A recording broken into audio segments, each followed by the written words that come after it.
তৃণমূলের নবীন প্রবীণ দ্বন্দ্বের মধ্যে বিস্ফোরক মনোরঞ্জন ব্যাপারী ফেসবুকে বিস্ফোরক পোস্ট বলাগড়ের বিধায়কের 7 জানুয়ারি ফেসবুক লাইভের ঘোষণা মনোরঞ্জনের শেষ জবাব দিতে চলেছি। মনোরঞ্জনের পোস্ট ঘিরে জল্পনা তুঙ্গে। একদিকে তৃণমূলের নবীন প্রবীণ দ্বন্দ্ব চলছে, তার মধ্যে বিস্ফোরক মনোরঞ্জন ব্যাপারী বলাগড়ের বিধায়ক তিনি ফেসবুকে একটি পোস্ট করে লিখেছেন 7 জানুয়ারি ফেসবুক লাইভ করবেন। ফেসবুক লাইভের ঘোষণা করেছেন তিনি, শেষ জবাব দিতে চলেছি। মনোরঞ্জনের পোস্ট ঘিরে জল্পনা তুঙ্গে। 7 তারিখ ফেসবুক লাইভ এবং সেই ফেসবুক লাইভের শেষ জবাব দিতে চলেছি এমন মর্মে পোস্ট করেছেন বলাগড়ের বিধায়ক মনোরঞ্জন ব্যাপারী। তৃণমূলের নবীন প্রবীণ দ্বন্দ্ব জানিয়ে ইতিমধ্যেই অস্বস্তিতে রয়েছে শাসক দল, তার মধ্যেই এবার বিস্ফোরক বলাগড়ের বিধায়ক মনোরঞ্জন ব্যাপারী। ফেসবুকে বিস্ফোরক পোস্ট করেছেন তিনি লিখেছেন 7 জানুয়ারি ফেসবুক লাইভের ঘোষণা তিনি করেছেন এবং শেষ জবাব দিতে চলেছি এমন মর্মেই পোস্ট করেছেন তিনি, যা ঘিরে জল্পনা তুঙ্গে। শ্রেয়সী আমাদের প্রতিনিধি রয়েছেন আমাদের সঙ্গে টেলিফোন লাইনে। শ্রেয়সী, দেখো, মনোরঞ্জন ব্যাপারী তিনি যে পোস্ট করেছেন এবং তার সঙ্গে যে কথা, সেই কথা কিন্তু কার্যত আমরা যে কথা বলেছি সেটা হচ্ছে যে এক্ষেত্রে তিনি কিন্তু দলের এক যুব নেত্রীর বিরুদ্ধে, অর্থাৎ বলাগড় অঞ্চলের এক যুব নেত্রী এবং তার স্বামীর বিরুদ্ধে কিন্তু তিনি অভিযোগ করছেন।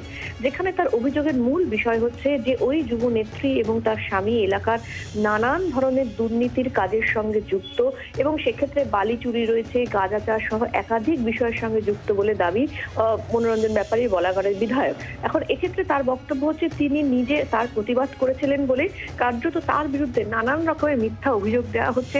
পাশাপাশি তার এটাও দাবি, যেটা হচ্ছে যে এক্ষেত্রে নির্দিষ্টভাবে ওই বিধায়ক তার যে সিকিউরিটি ছিল, অর্থাৎ মনোরঞ্জন ব্যাপারীর যে সিকিউরিটি, সেই সিকিউরিটিকেও কিন্তু কার্যত তুলে নেওয়া হয়েছে। অর্থাৎ সেক্ষেত্রে তার বক্তব্য হচ্ছে যে তার যিনি সিকিউরিটি ছিলেন সেই সিকিউরিটিকে ইচ্ছা করে প্রভাব খাটিয়ে ওই যুব নেত্রী তিনি তুলে নিয়েছেন এবং তার ফলে সেক্ষেত্রে নির্দিষ্ট তার বিরুদ্ধে কোনো পরিকল্পনা করা হচ্ছে। অর্থাৎ সেই বিষয়টা নিয়ে কিন্তু কার্যত তিনি সরব হয়েছেন এবং তার বক্তব্য হচ্ছে যে এক্ষেত্রে সমস্ত স্তরে, অর্থাৎ জেলার সমস্ত নেতাদের এবং অন্যান্য যে স্তরে বলা যেতে পারে এই গোটা বিষয়টা নিয়ে, সেই বিষয়টা নিয়ে কিন্তু তিনি বলেছেন, কিন্তু তাতেও কিন্তু কোনো ফল হয়নি।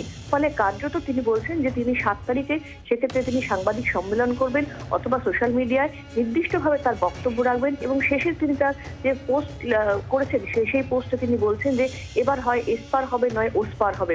ফলে কার্যত একবারে এর আগেও আমরা দেখেছি যে পঞ্চায়েত নির্বাচনের আগেও কিন্তু দলের টিকিট দেওয়া নিয়ে মুখ খুলেছিলেন মনোরঞ্জন ব্যাপারী, যেখানে তিনি বলেছিলেন যে যেভাবে দলের টিকিট দেওয়া হচ্ছে তা অন্যায়, দুর্নীতিগ্রস্তদের টিকিট দেওয়া হচ্ছে, সেই বিষয়টা নিয়ে তিনি মুখ খুলেছিলেন। কিন্তু পরবর্তীকালে দেখা যায় যে দলের নেত্রীর সঙ্গে তার কথা হয় এবং সেই কথার পরিপ্রেক্ষিতেই কিন্তু কার্যত দেখা যায় যে সেক্ষেত্রে তিনি কিছুটা তার মত পরিবর্তন করেন, কিন্তু আবার নতুন করে তার এই পোস্ট কিন্তু নতুনভাবে জল্পনা বাড়াচ্ছে। যেখানে তিনি বলছেন যে যেখানে তার যে বক্তব্য, সেই বক্তব্য হচ্ছে দলের এক যুব নেত্রীর বিরুদ্ধে, যে নেত্রী তিনি তার অভিযোগ হচ্ছে সেই নেত্রী তিনি একটি স্কুলে পড়ান কিন্তু দীর্ঘদিন ধরে সেই স্কুলে যান না, শিক্ষকতা করেন না, চাকরি ক্লাস নেন না, উল্টে বিভিন্ন দুর্নীতির সঙ্গে যুক্ত এবং সেই দুর্নীতির বিরুদ্ধে প্রতিবাদ করাতেই তার নামে ওই নেত্রী, দলেরই এক নেত্রী, তার নামে এলাকায় নানান রকম অভিযোগ করে বেড়াচ্ছে যে তিনি ধর্ষণকারী, তিনি দুর্নীতিবাদ।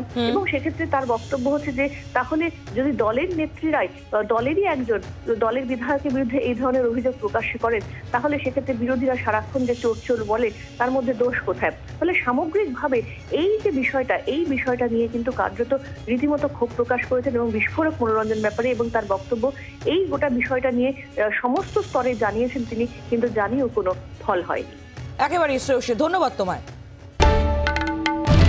বাংলার আওয়াজ, বাঙালির আবেগ, জি 24 ঘন্টা।